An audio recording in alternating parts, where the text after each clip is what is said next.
first base. Sandoval takes it the other way. Left field. Young back. Goodbye. Home run. The magic is on the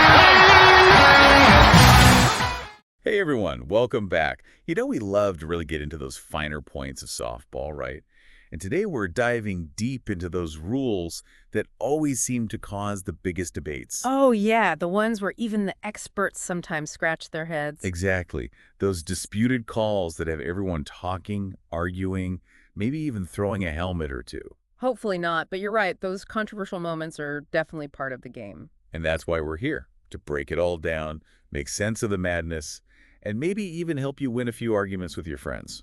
Or at least understand why the umpire made that call that had you seeing red. All right, so let's start with a classic softball scenario. Batting out of order. We've all been there, right? You're watching a game, maybe you're coaching, maybe you're even playing, and suddenly... someone realizes, wait a minute, that batter isn't supposed to be up yet. And sometimes it's like an entire inning goes by before anyone notices. Happens more often than you'd think. And the real fun begins when we try to figure out the penalty, because it isn't always cut and dry. So sometimes it's just a strike rate, but sometimes it's an out. Sometimes. And to really complicate things, the outcome can actually depend on whether runs scored or bases were advanced before anyone appealed the batting order. Okay, hold on. I'm already getting confused. So what should we as spectators or even players be watching for to understand these calls a little better? The key is timing, specifically when the appeal is made. Let's say a runner scores, but before the next pitch, the defense appeals the batting order. So they're saying, hey, that batter shouldn't have been up in the first place. Exactly. And in that case, the batter is out, the run doesn't count. But here's the twist.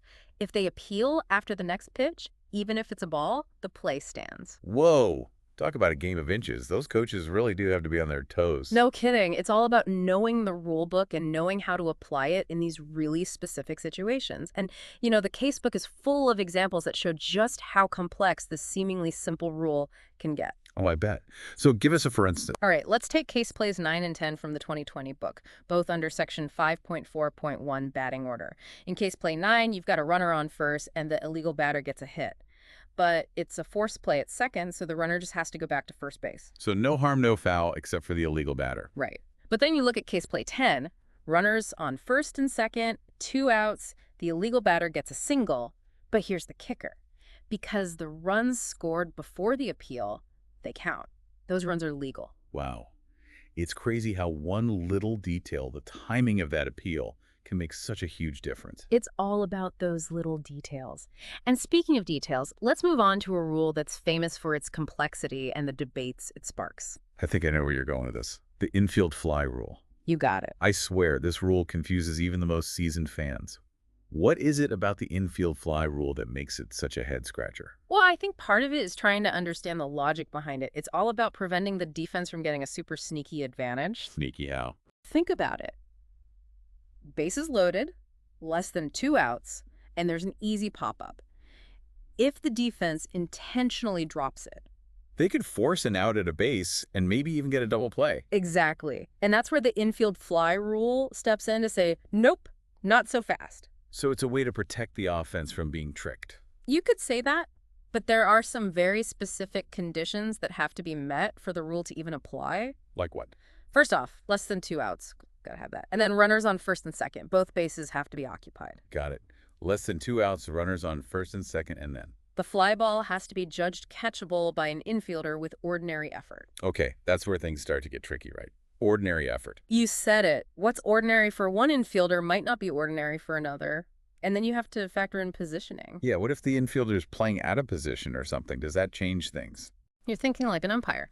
Case play 2 in the 2020 casebook under section 5.1.26 infield fly dives into this exact scenario. Runners on first and second, 1 out, fly ball to shallow right field. Ump calls an infield fly. Seems straightforward enough. Except the right fielder was playing unusually deep. And then the arguments start flying because it wasn't clear if the second baseman, who was in a more typical position, could have made that catch with ordinary effort. So even the fielder's positioning can come into play. This rule just keeps getting more and more complex. And wait, there's more. You want to talk about curveballs. Case play 7 from the same book describes a situation where the fly ball bounces off the umpire. Off the umpire. Yep. And now the question becomes, Would an infielder have caught it if the umpire hadn't gotten in the way? Oh my gosh, even the umpire can become a factor in the infield fly rule. I need a minute to wrap my head around all this. Take your time. These rules are all about the fine print. And sometimes it feels like you need a magnifying glass to figure it all out. No kidding. Right. But hey, that's what makes softball so interesting, right? All those little details that can change the entire game. Exactly. All right, I think I'm ready to tackle another one of those commonly confused calls. How about we talk about obstruction and interference? Oh, good ones. Those two definitely trip people up. They both involve, like, someone getting in the way, right? Yeah, but the difference is who's doing the hindering and who's being hindered. Obstruction is when the defense gets in the way of a runner. Okay, so the defense is doing something wrong. Right. Like, picture this. Runner on first trying to steal second, the shortstop, instead of covering the base, stands right in the baseline blocking the runner. Obstruction. Makes sense. So then what's interference? Interference is when the offense gets in the way of a defensive play. Can you give me an example of that? Let's go back to the casebook, shall we? Case play 3 from 2020, under section 5.1.32, obstruction. It's a pretty classic scenario, actually. Runner on first. Ball is hit to the shortstop, who throws to first for the out. Simple enough. Yeah, totally normal play. Except, after making the throw, the shortstop keeps moving and gets right in the way of the runner who's trying to advance to second. So even though the out was made, the runner was obstructed. You got it. And because of that obstruction, the runner is awarded second base. Wow. So that one little mistake by the shortstop completely changed the outcome of the play. Exactly. It just goes to show you, knowing the difference between these two seemingly similar calls can make all the difference. And that's why we're diving deep, folks. Yeah. Because in softball, those little details matter. It really is amazing how much strategy goes into even the simplest plays in softball. Right. It's not just about hitting the ball and running the bases. There's so much more to it. Speaking of strategy, are you ready to tackle another one of those controversial calls? Bring it on. What do we have next on our list of softball mysteries? Let's talk about the catch. Seems pretty straightforward, doesn't it? Someone catches the ball, that's an out. Yeah, that's how it usually works. But as with all things in softball, the devil is in the details, and there's definitely more to a catch than meets the eye. Okay, I have a feeling you're going to tell me that just getting the ball in your glove isn't enough. You're catching on. The key here is control. You have to not only catch the ball, but also demonstrate that you have firm possession of it. So what, like if you bobble it or something? Exactly. Or if you make a diving catch and then tumble. Did you maintain control throughout the play? That's what the umpire has to decide. I guess that's where those judgment calls come in. Yep. Case play 2 from the 2020 casebook under section 5.1.9, catch, is a great example. An outfielder makes this amazing diving catch on a line drive, but then rolls over. So the question is, did they hold on to the ball long enough? Exactly. And if the umpire decides they didn't maintain control throughout that whole sequence, it's not a catch, even if they ended up with the ball in their glove. Wow. So it's almost like those gymnasts who have to stick the landing. It's not just about completing the skill. It's about that control and finesse. I like that analogy. And it gets even more complicated when you throw in things like collisions. Oh, yeah. What happens if a fielder catches the ball and then crashes into another player? Case play 8 from the same section of the casebook tackles that one. Again, it all comes down to whether they had firm control before the impact or if the ball popped out because of the collision. Okay, my brain is officially starting to hurt. The catch is way more complicated than I ever imagined. But that's the fun part. It's those little details that make softball so unpredictable. True, true. All right, give me one more of those rule violations that always gets people arguing. How about this? Leaving a base too soon? Oh, yeah, that one drives me crazy. You see a runner take off early and you're like, she's out, she's out. But is it always an automatic out? Well, that's where things get a little tricky. Sometimes leaving early is a huge deal, and sometimes it's not such a big deal. It all depends on the context. So when does it really matter? One of the biggest factors is whether the runner is forced or not. If they're forced, meaning another runner behind them has to advance, leaving early usually isn't going to cause a problem. Okay, but if they're not forced? Then it becomes a risk. If they leave early and something happens that would normally result in them having to return to their original base, they're out. So like if they take off early on a fly ball that gets caught? Exactly. Case play 35 from the 2020 casebook highlights this perfectly.